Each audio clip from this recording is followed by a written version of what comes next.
Now I'm trying out something different here. This is a website called the National Library of Scotland, and you can have a side-by-side historical view, current map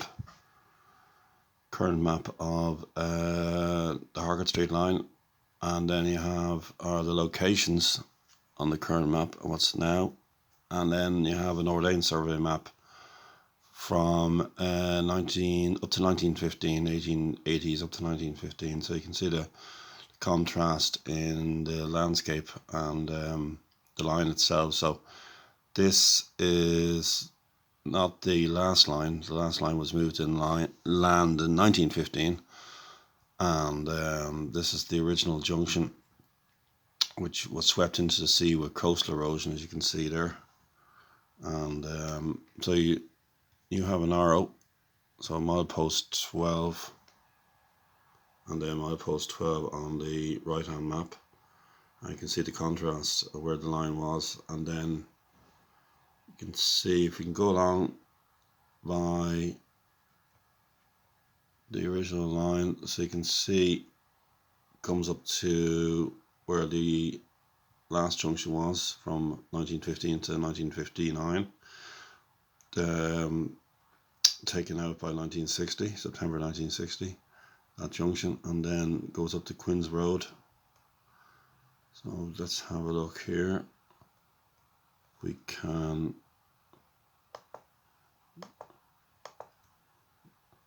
it's not easy to do with the hand and the camera and everything else in between, so just bear with me for a second. So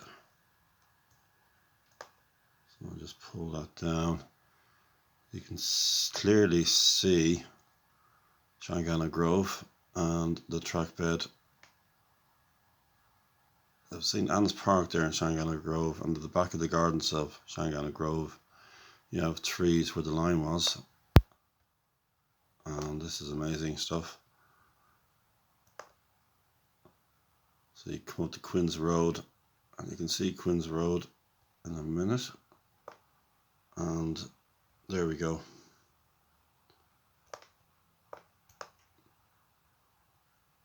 So you can have plenty of fun with it. Sorry, I'm trying to line it up here. It's not easy. So there's Quinns Road.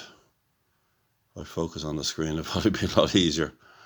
So there's the surviving abutment on Quinns Road and the embankment. On the other side, there's nothing left of the line.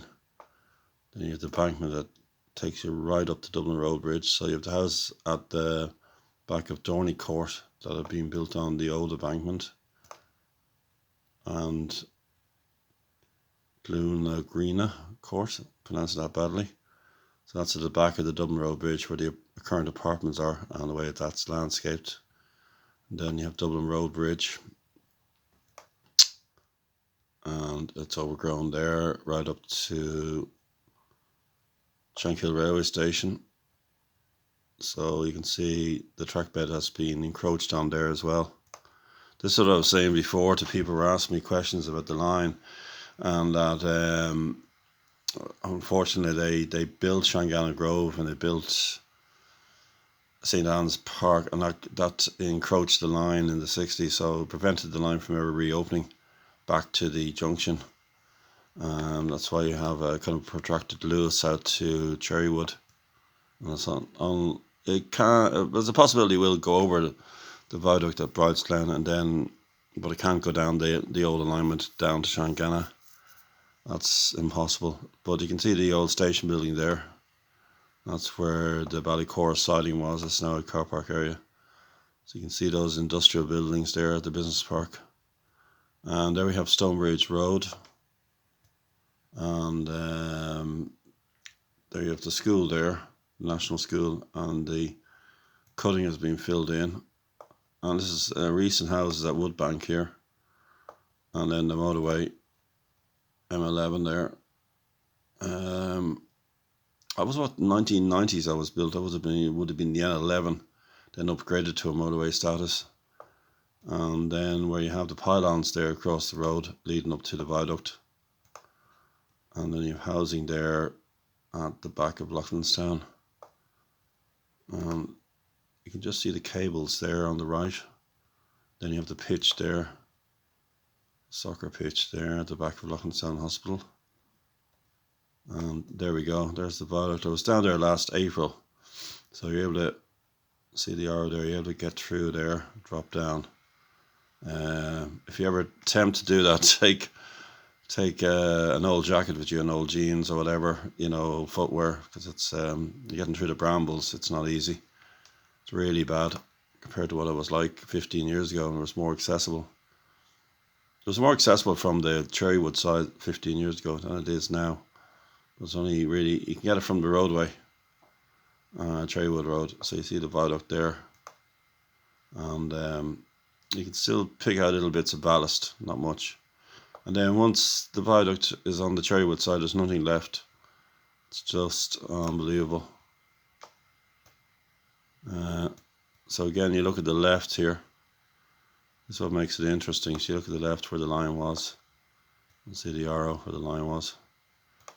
So the roundabout there, that's where the line was. And there was a bridge up here, a farmer's access bridge. We're just coming to it now. So let's line that up. That's interesting. So that was taken out about 20 odd years ago. So that's where it was. You can see on the R of the road of the, just bring that in there, and you can compare it on that side there. That was taken out. Okay. So you can get a proper impression of the line. It's fun to use because you can see where the line was. As I said, so you have the arrow there, and then you take the line right up to, you can see the Lewis in a minute now. So I don't know, a big question in my mind is why they didn't use the original alignment down to Cherrywood, down to the viaduct of the Harcourt Street line, and they built the viaduct over the road, or the modern bridge over the road. I don't know why that was done, engineering reasons. You can see the new relief road there that takes you right up to Laffenstown Lane.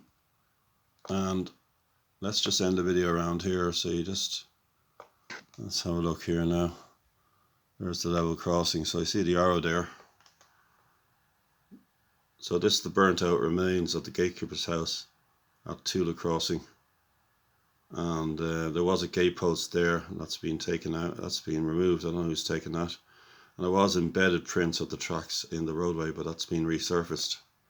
And then you can see on this side here, overgrown, but there's the alignment there. So this was the area that was used in the Johnny Nobody film when there was only a single track left. That was what, June 1960, and the line had been taken up. The remaining line was taken up by late summer. I think it was around August, early September. So hope you enjoyed this video. It's just a new way of presenting information on the Harcourt Street line, especially with these maps. They're fantastic. So it's the National Library of Ireland if you go into, and then it's quite self-explanatory after that. It'll give you an opportunity to see a side-by-side map. Okay, thanks for watching, and look forward to making the next video.